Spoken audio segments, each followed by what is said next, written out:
Welcome, everybody. It is that time. I'm Donovan Sadiq. Welcome to the show. This is the Donovan Sadiq Show. I am with candidate RCC District 5 trustee candidate Daryl Terrell once again on a Wednesday. This is the Daryl Terrell Hour, you guys. We are going to talk about some good stuff. Welcome to the show. Do me a favor. Hit that like, subscribe, and share button. And it's more important, I don't really care about the likes personally. It's more important that you guys get the message out here and share this with your friends and your family, because I think the biggest problem that we have in politics is the uneducated voter, or the voter that just votes just because, but they don't know why they're voting. So again, welcome to the show. Daryl Terrell is here. Daryl, long day today for you. How you doing, my brother? Good, man. Blessed to be alive once again. Yes, once again. Real quick before we really get into it, did you see the city council meeting, or have you glanced at it? I did watch. I did watch it. Is it up to Moreno Valley's usual silly seasonness? Did we make it again this year? I would say yes. It would have been different if nobody was, as you say, the kumbaya moment. Yeah. But it wasn't. People, like you say, have a right to express themselves. It's good that they take part in the democratic process, because it can be messy, as you can see. Yeah, absolutely. And the unfortunate thing about that is that you see the same people that are always showing up. There was one lady that was there, and it was her first time. She's a new implant from LA, and she came out, and she had never seen anything like this before. And she doesn't really understand what is going on because she hasn't researched the history yet. And I said, you need to go back and look at the history. I said, all this is archived on the website. Yeah. And you're going to see certain people that are still here to this very day that are talking and doing. Because she was like, what do you mean coup? We were talking about the coup. And the lawyer was explaining what had happened last October. Yeah. And she was just like flabbergasted, because she was like, wait a minute, what are you guys talking about? And I said, yeah, there's a lot of stuff going on here. Like I said, education is fundamental.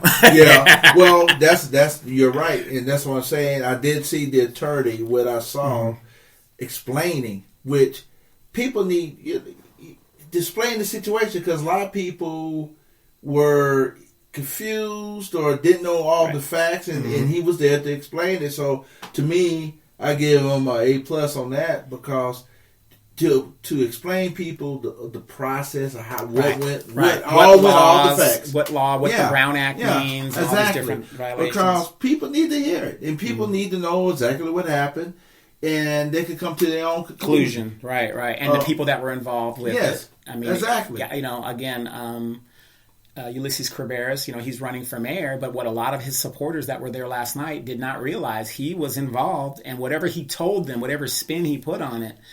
A lot of them didn't realize that the real story was what the attorney put out there. Yeah. And it's just sad, because it made him look a lot weaker. And like I told him, sometimes as a leader, number one, you should listen to your advisors and make the best decision possible. Especially a trained attorney whose job is it. The only reason we pay him 6 figures is to keep us out of litigation. Well, yeah, exactly. You know what I mean? And he didn't do that, and he put a spin on it, but he was censured last night. Do you agree with the censure? Yeah, I agree with it. I mean, for what he was censured for, yes. And, I mean, that to deal with the subject matter that they were dealing with, what was before them, is he should have been censored. People should be held accountable for the action. Right. Now, like the lawyer explained, a censure, it doesn't really mean anything. Like I told him when I was talking to him, I said, look, you can still go to your car. You can still sit on the dais. It's just that people did not agree with your behavior. But one of the questions that I want to ask you is, Ed Delgado, undersheriff of Riverside County, the man is a straight shooter. He calls it like he sees it, and he's cleaning up that dais. He's cleaning that up. I mean, it's like, because think about it. He's a policeman 24 hours a day, 7 days a week. Yeah. So if there's some criminality going up there, number one, I know he doesn't want to be affiliated with it and risk his situation. Yeah. So he's going to, put, whatever shenanigans is going on, like he said last night, he wants to change the behavior and bring the status of being on that dais up more so than you can do whatever you want as long as it's not criminal. Yeah, I like the fact that he's a stand-up guy, real personable guy, real down-to-earth person, right. And what I saw him, you need that kind of that no type nonsense of a person up there that's gonna, I ain't playing both sides. Right. I'm just gonna tell it like it is. Mm-hmm. Here's the facts, and this is where I made my decision. And he calls it like he sees it. Mm-hmm. If it's a strike, it's a strike. Right. Because Kerberos kept trying to say that, he's trying to relate what Gutierrez's appointment to what they tried to do in October, and it was like, no. The lawyer said no. They had even the lawyer clarified that it's not the same thing. Yeah, because when he explained it, and what I saw of it, it made sense. He explained the difference. Mm-hmm. What the difference, mm-hmm. and that was interesting because I didn't know. It was a lot of confusion mm-hmm. because no one had actually sat there and just here's the facts. Here's what happened in 2013 mm-hmm. with Mayor Gutierrez situation at the time was mm-hmm. a city council member to explain to people here's the two difference. Mm-hmm. And so he just putting out what the facts were. That's it. And so facts matter. Yeah, and you need someone to be able to explain to the electorate and people who try to participate what the facts are. Mm-hmm. And he explained that, which kind of cleared a lot of things up because mm-hmm. there was a lot of confusion. To this day, was confusion. What was the difference? Mm-hmm. And to explain, this is what happened here, and this is what happened here, and so people could see for themselves what it was. Right. It's no innuendo or some fuzzy math mm-hmm. or whatever. It was what it is. Mm-hmm. Patsy Brown, who's running for mayor, she got up there and once again, totally out of touch, doesn't know what the hell she's talking about. She had Pastor Owens in there talking about he'd known her for 10 years and all this other stuff, which really doesn't matter. Here's a man, and nothing against Pastor Owens or anything like that. I used to work with the man and everything like that. But he doesn't even live in the city. So it's like, and then, I had to question this. You want to be mayor, Patsy Brown, and you didn't stay for the whole city council meeting. We didn't get out of there till 10:30 last night. She said what she had to say, and then she dipped. She was out of there, and unfortunately, you're a 70-something-year-old woman with a yellow wig on your head. She looked to me, and this is just me, this is not Daryl Terrell. To me, she looks like a clown. I cannot take her seriously. Anybody that votes for this woman, her qualifications are on the website. She said that she's qualified because she works with pastors. Daryl, I know a little bit about politics. I'm not as skilled as most, but I know a little bit. In the modern age, the worst thing you can say as a candidate is I work with pastors. Because what are our pastors preaching? Prosperity. Everybody know these pastors are shysters now. That's nothing to aspire to. So if I heard a candidate say I work with pastors, that ain't the candidate for me.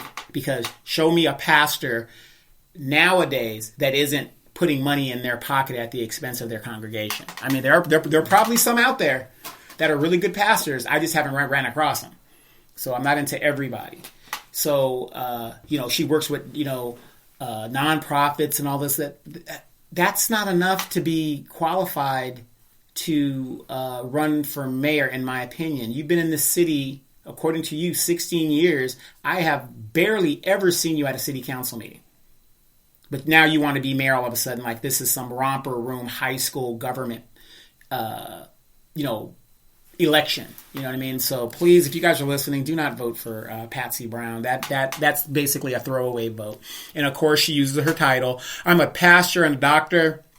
Totally out of touch. But I digress. I'm glad you saw it. Which is very important because you got to stay in touch with your city as well as when you get on that board. Yes. But tell us about your adventure there to the Imperial Valley. Well, this is how I let you guys on the secret. Well, we were sitting, and what came to mind, we were talking about homeless college students, which Moreno Valley College has many of them. And do I know the numbers? I don't know the numbers, but I know that it was, according to a study in 2019, there were, in the whole RCCD area, there were 18% of students that attend there that were homeless the previous year. So there was, I think, also 50% faced housing insecurity. So I started thinking for a moment as I attended one of their board meetings in, I think it was September. And so when I was there, to tell people what I was about and the board what I was about, I wasn't some Johnny come lately person. That I was someone who had a stake in the RCC because the fact that I have history. But let me go back. And when they were talking about the housing, and they said it will take 2027 when housing will be coming to all three colleges. And so then I started thinking about it for a moment, and I said, what about these homeless college students that's living in their cars or couch surfing or just so they can go to school? And, as me and Donovan talked on the show, a lot of folks, you worried about your possessions, you're in the car, and you're inside the building, and you constantly worried sickly about if somebody's going to break in your car and steal your stuff. Right, and maybe assault you. Yeah, assault you, or your animals might be taken away from you. Especially as women, especially there's women out there. Yeah. So that got me thinking about, okay, what can we do? People can't wait 5 years. The students who are homeless can't wait 5 years to find some permanent housing. So what I did, I started doing research about the issue. I've seen how other colleges are dealing with their homeless students. So I started reading this article about Imperial Valley Community College. And they have what they call tiny home villages for their homeless college students, which includes, you got people from the LGBTQ community. You got folks that's coming out of foster care, that's turned out of foster care.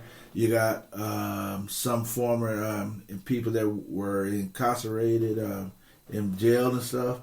And so I read more about it, how they did it. I was just curious when I saw this. I'm like, I got to go see it for myself to believe it.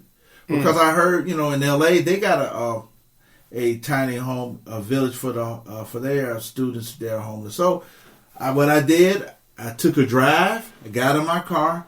First, I did a video, TikTok video at the base. So let me go back to the base. So I went over to the base first because I was looking at the barracks. There are abandoned barracks there. And I was saying to myself, what if we work together with the Mark Jordan Powers, or we could work with the city, the county, and get some money for the turnkey program to fix up these barracks and stuff. If some of our homeless students can go live there, if they have problems with transportation, we can make arrangements with the RTA and have them bus from their new home into the Moreno Valley College. So I thought, So I filmed there. Then I said, you know what? I'm gonna make the journey down there. And I'm telling you, I tell you guys, it was a trip. But I had some good music listening to. So I had XM radio, so I was listening to those oldies, 70s, 80s, 90s. Kept me company. And I made the road trip. It was a 2-hour, 25-minute road trip. And kind of like going to L.A. Yeah, 150 miles to get there. One way. And so, when you're driving like that, you start thinking about a lot of things. What was I going to do when I got there? So, I finally got there. Because that was my second option. The first option was work with Mark Jordan Powers to fix up this facility so our students that are homeless at Moreno Valley College have a place to call home.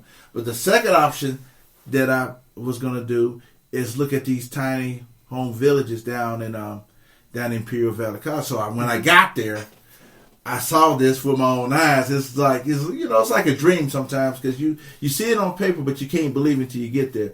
So I said, oh my God, this is the place. So I called when I got there.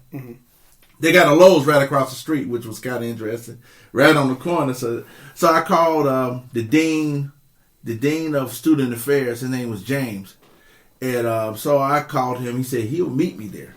So I waited, and I was waiting around. So I finally met him, and he gave me a tour of these homes. There are 26 homes there. So each of these homes have like your bed, you have a shower, you have your one unit of you have your dryer and wash machine, and you have a little stove, like a little kitchenette where you can cook food on.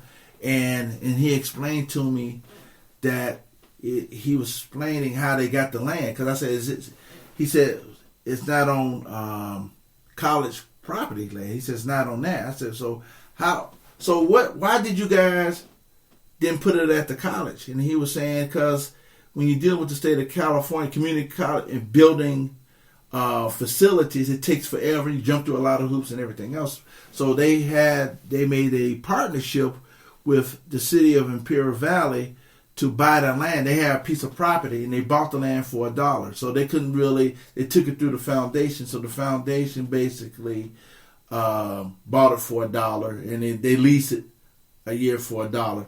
So they got these nice homes, these nice little tiny homes, 26 of them on this property. So we went around, and he was explaining to me, he said, well, these folks pay $200 a month, and they have to follow, they got the wraparound services there.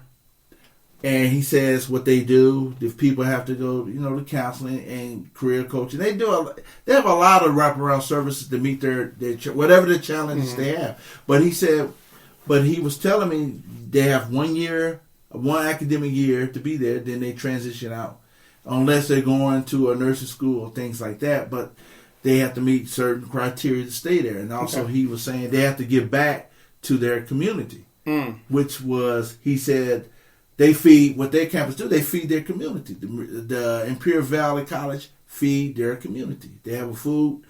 They have to be part of it. They have to give 8 hours out there. So he was explaining, and I asked, what about this? How many folks go in and out of there?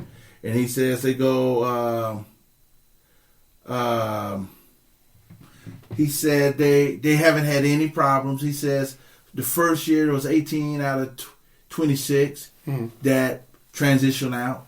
So that was good. And a lot of these folks, he said when they gave him the keys, they literally cried because they finally had a home. Because a lot of these folks were living in their cars or couch surfing. Right. Now having the home, is that something that is like a permanent, or is this like a temporary while they're going to school? Yeah, temporary. Okay. So it's not a permanent city; it's a temporary city till they get back on their feet. So basically, if you get that home and you're a student, you're going to school, and you're supposed to be saving money and doing what you need to do so you can get on your feet and get out. Because a lot of people sometimes get in there, they think it's free, and it's really not, and they're spending their money partying, and everything is good. They go buy a car, or they do something that really that is kind of detrimental to their situation. Yeah. So what he explained to me, they have these kind of like financial literacy class, show them how to save money, and a lot, and so some of these folks they transition out into, they get apartment or a home, and so these folks don't get kicked out because they have all these wraparound services, like I said, financial literacy, and you got people like mental challenges, with some of them have mental health challenges. Sure. But the thing is, they teach them how to save money and teach them a lot of the life skills that they didn't have. Right. Well, let me ask you this. A lot of these programs, they start off great, right? And then you get the person back on their feet, whatever, and then there's no follow-up. Is there going to be, follow-up with this program? I'm just questioning, at Imperial Valley, is there a follow-up? Because let's say I go to this school for 2 years, like something like that you want to put at Moreno Valley. Yes. And, okay, I get on my feet, I graduate, I get my degree or certificate, and, my time at the place is up, and I get my own place somewhere in the Inland Empire. Is there a follow-up to make sure that I stay and I'm doing okay? Oh, well, yeah. Yeah, that's the thing by a lot of these programs, because when I served on the Riverside County Behavioral Health Commission, that's one of the things when you get into treatment centers, there's always a follow-up, see how you're doing. Okay, yeah. And so they follow up and see how that person is doing. so they just keep an eye on that person. They just don't say, "Get out of here." Yeah, you're in the world now. Own. Yeah, we've given this much money and resources. Yes. See you later. Have a nice day. Yeah. So the difference with this is they follow up on this individual, see how that person is doing. And he was telling me about this one story about this a person who just got out of jail, and he was going to the college, no one to hire him and all that, but they helped him find a job, and he had a home there. And he finally got back on his feet, got a nice job doing welding and everything. He was through the welding program at the college, so he got a good job, and he moved away. But also they follow up on him, and he's doing well now, where he wasn't doing when he first got there. Because a lot of these folks come there and they happen to be there, but when the reality sets, you can stay here, but you have to be accountable for what you got to do to get back on your feet. And you can stay here as long as you're enrolled. You got to have a 2-point GPA to stay there, and so that was part of the criteria too. Because you're just not going to be there, have D average and stay there. He says. So what about this? I'm a single mother and I have children. How would that program work in regards? Because now, unfortunately, some of us that have children and we're parents, I'm a parent, your house is not going to be spick and span. There's going to be wear and tear. So how would that affect my situation as a single mom in regards to the status of the home? Well, or for them or whatever. Well, the thing they don't have them because I asked them the question: do they have single parents there? But because the room is not big enough to have other kids staying there, so they haven't made. But he said they're trying to buy a land next to where they are to build it so you could have single parents that are raising kids, but you can have pets there. Okay. Which he was saying, because they follow but you have to go through the HUD because it's a HUD project. Now, is there a waiver that we would send? Because, let's say I'm in this place, because, everything's about liability. Mm-hmm. So I'm very sure there's some kind of liability waiver, so that the school or the whatever is not going to be indemnified in regards to. I can imagine. I didn't ask that question, but I can imagine that they have some kind of what you just said a few minutes ago. That will protect them, because the whole thing is ran by, because he was telling me it's run by the school, but it's also there's a non-profit involved. Mm-hmm. So I can imagine they have some liability waivers, like you were saying, to protect their in this case something. And he said they haven't had trouble, but like you said, the reality is things do happen, and you got to be able to. Deal whatever the situation. Sure. So like I said, let's say they do have the single parent homes, and I've got a child that might got hurt on the property. Yeah, exactly. Things like that. Yeah, I can imagine this be the same as like as a dormitory if you was at a okay. So it's most likely more so for students who don't have the liabilities of having children. Yeah, for right now, because like you said, the place is not big enough to have. Because it's just enough for just like a bachelor pad, I hate to say, or a studio, or a little small. Yeah, or military dorm, like an Air Force military dorm. Exactly. Mm-hmm. So, I mean, they want to do, because I asked him about that, and he said, well, they just didn't have enough to build, but he was saying they want to work with the city, because he said they didn't have to jump through all that, because it was city property, so they went to the planning commission, so it was went around that. So that was why it made it easier for them, because they dealt with city regulations instead of going through the state. Right. So let me ask you this. Mm-hmm. You're saying all this to us to say what? Is this something that you would would want to bring to March? I'm sorry, March. Imperial Valley. Well, here's the thing. Yeah, I would. Because to see what I was asking somebody at the city, I'm doing an investigation now to find out what properties that we have that we could use this. And someone says, well, why not at the college? Mm-hmm. Well, again, you have to jump through hoops through the state to build to even have tiny homes there.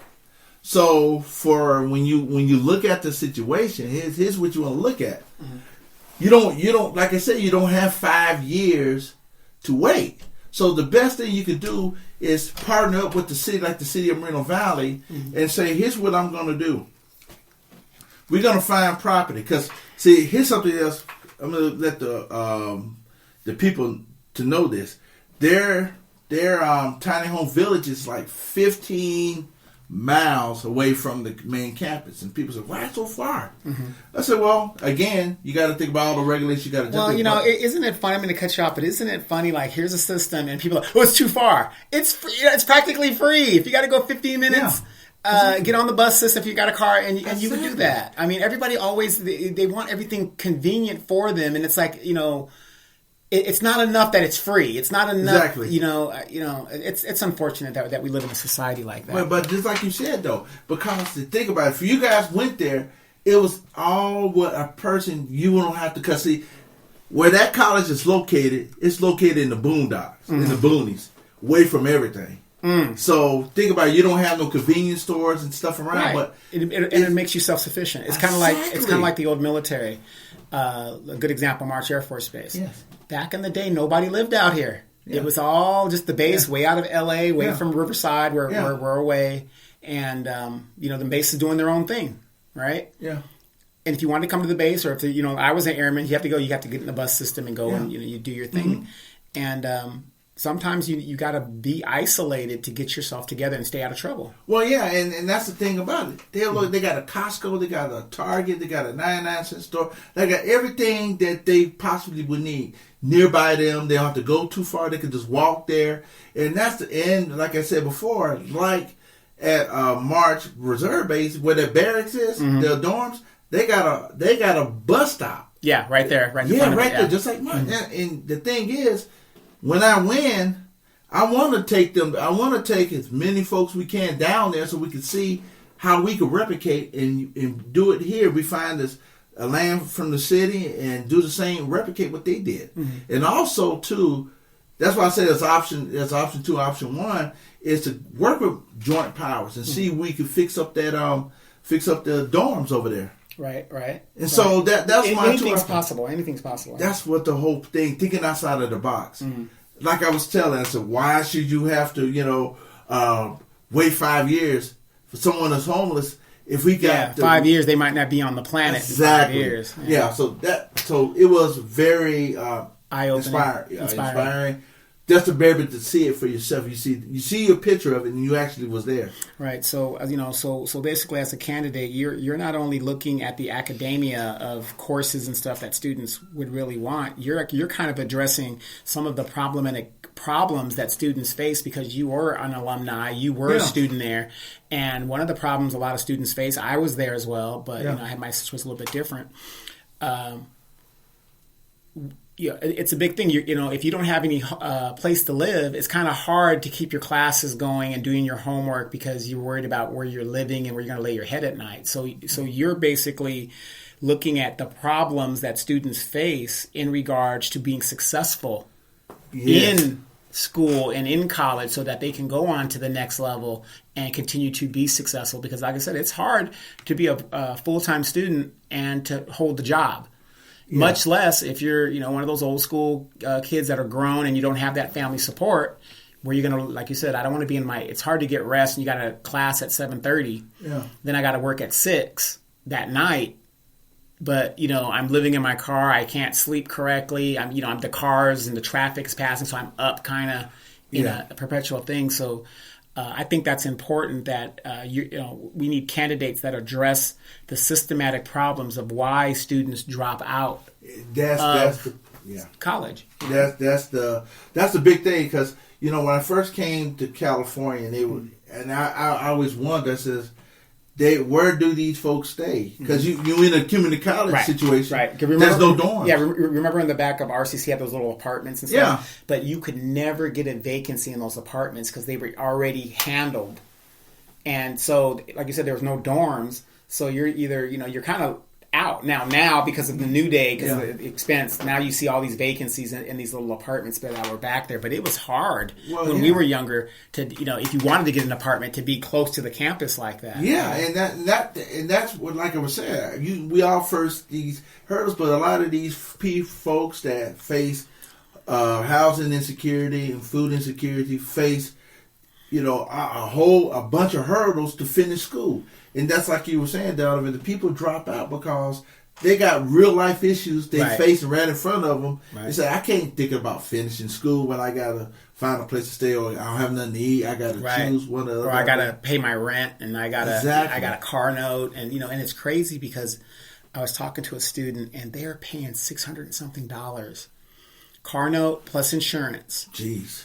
On a Toyota Camry. Now, unfortunately, ladies, I know this is going to be unpopular, and I'm not saying that all of you guys do this, but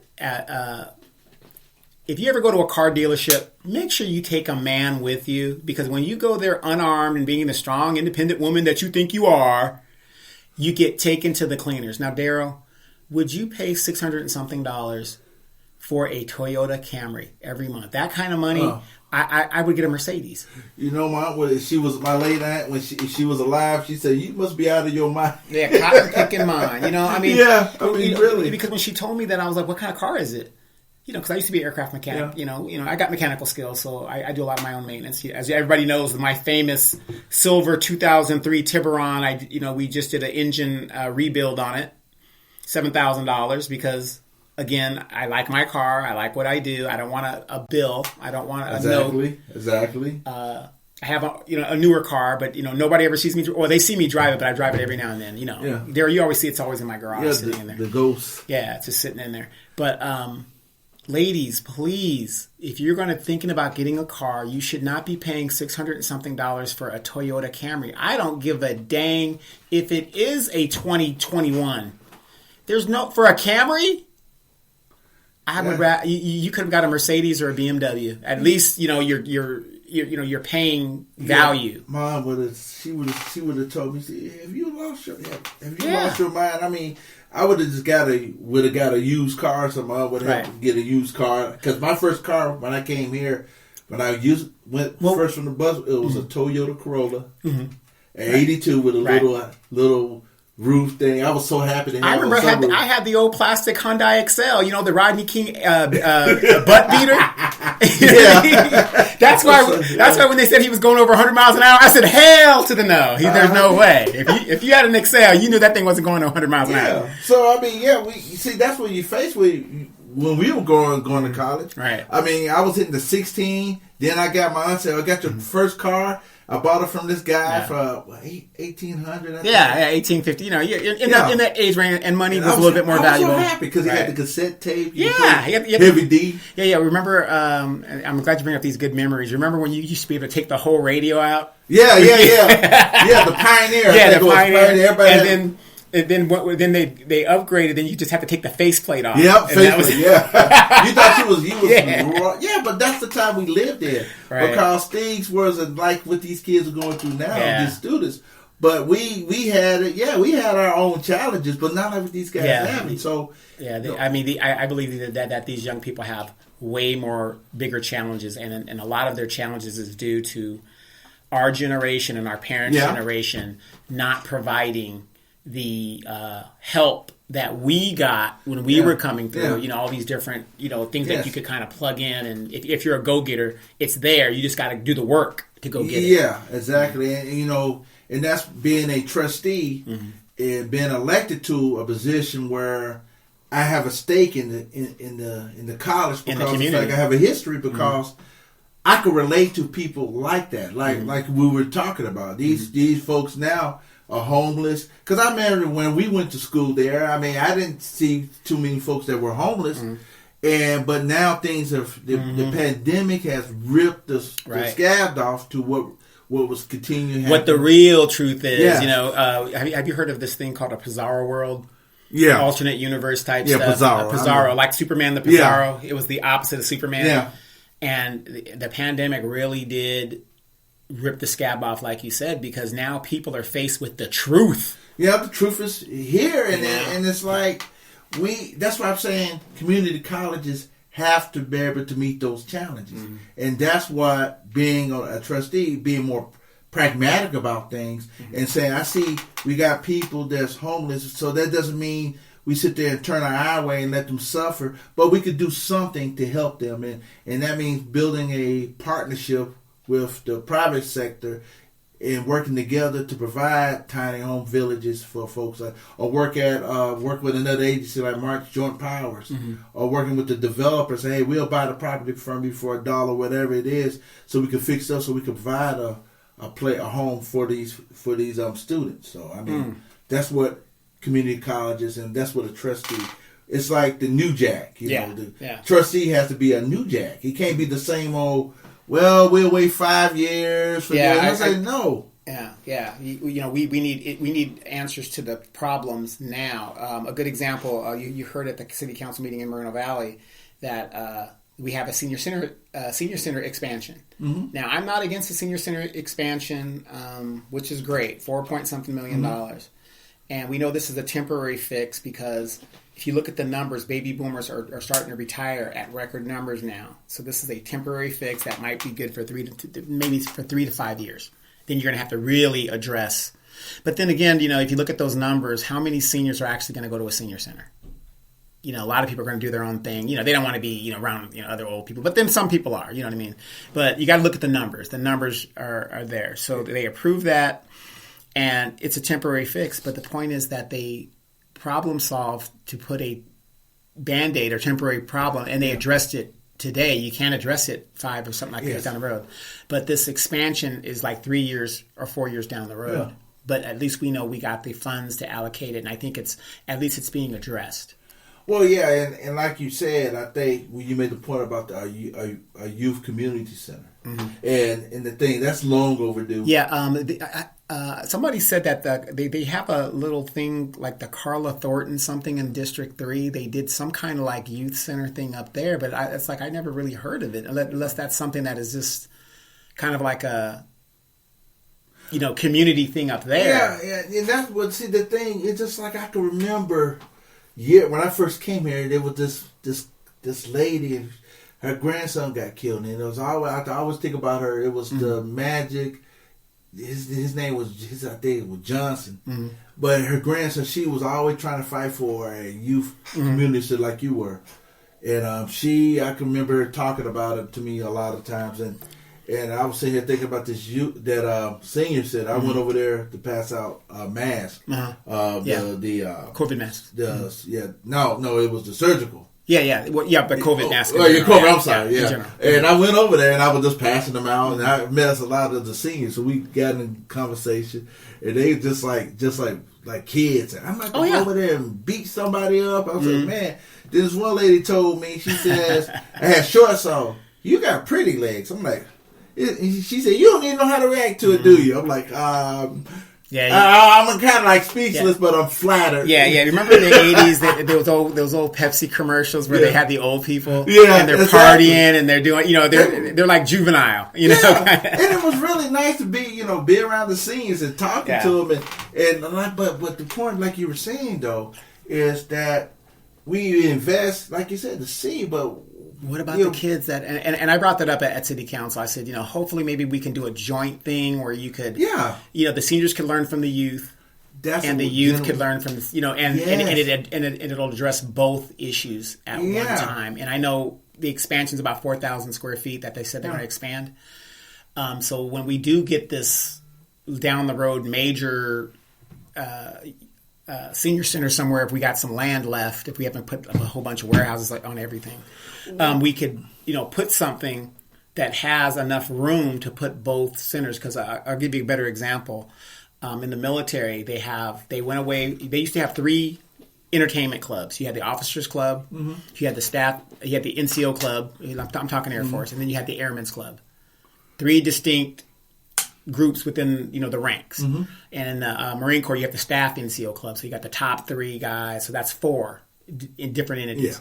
So the Air Force said, the hell with that, we're going to co-consolidate all of these things together, because it didn't make no sense, because the officers club definitely didn't make any money, because nobody wants to see, you got the general in there, how are you going to have a good time if the general was in there watching you, because you're being evaluated all the time. And then you had the Airmen's club and you had the NCO club. And that didn't make sense, because it's like, well, they're kind of in the same group type. They're all enlisted, so why separate them? So the military said, we're going to consolidate all these clubs together. Yeah. And to have different sides to it. So you had the officers have one side of the club, And then, because you can't fraternize. Yeah. So the officer's going to go to but they have it in one building. Well, yeah, see, so that's a good concept because, like you were saying, having the youth and our seniors, the elders in our community, intermingling, that could do good for both generations. Yeah, because if I see my grandmother in there or somebody that knows my grandmother, I'm going to watch my language. Exactly. You got a good point there because we sometimes we separate too much. Right. Instead of, especially when we got the older generation and younger, they need to know the manners. They maybe could. Now I'm an older person now, right now, right? So let's say a lot of older people, they don't know how to surf the web, but that young person that's just walking the hall over there, going to their side, I can go over there and say that hey, could you come teach us how to do the internet? Maybe I could be a gamer. I'm in my 70s. But I got the time. I want to play Call of Duty. What's that? Yeah. Well, that's a concept that you can learn. I mean, that's a good concept to have a intergenerational community center where you not only have seniors, but maybe that can happen. Maybe if we push hard for it, maybe they will say, just like you said, this is practical stuff.